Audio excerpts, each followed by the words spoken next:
لە سەی سادق بدەیەمە. بەڵێ بەیانی تۆ بە بەیانی سەرجەمبینەرانی کەناڵی نارتی باش من ئەمەوێ باز لە ڕووداوی بکەم کە ئەم شەو لە قەزای سەی سادق ڕووی داوە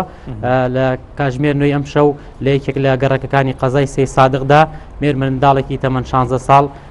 کوژراوە و دوای ڕووداوەکە لەلایەن هێزەکانی پۆلیسەوە دوو کەس بە تۆمەتی کوشتنی ئەو کەسە دەستگیر کراوە بەپی لێکۆڵینە سەرەتایەکانی پۆلیس ئەو کەسەی کە کوژراوە بە ئامێری دەرنەفیس کوژراوە بەڵام تا ئێستا نازانێت هۆکاری کوشتنەکە چییە و لەسەر چی بووە. ئەمە لەلایەکی دیکە سبینێ 25/12 دوو ساڵتیا پەر دەبێت بەسەر بڕیاری باجی نۆستاینس ناساندنی کەیسەکانی ڕاگواستن و خاپورکردنی هەردوو قەزای سەی سادق و پشدەر کە لەلایەن دادگای باڵای تاوانەکانی عراقەوە لە ساڵی 2013دا ئەو دادگایە خاپورکردن و ڕاگواستنی ئەو دوو قەزایی با جینۆسای ناساندووە و بەپی ناوەڕۆکی بڕیارەکەی دادگا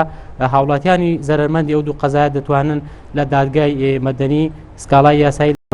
عراق تۆمات و داوای مافی داوای قەرەبووی مادی معنەوی خۆیان بکەن.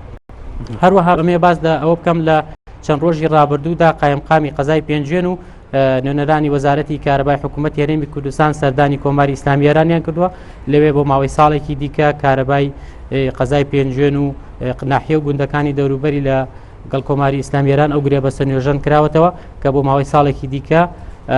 کارەبای پێنجێن و دەوروبەری لەلایەن کۆم بەڵێ گەلەک سپاس بۆ عومەر فەتاح.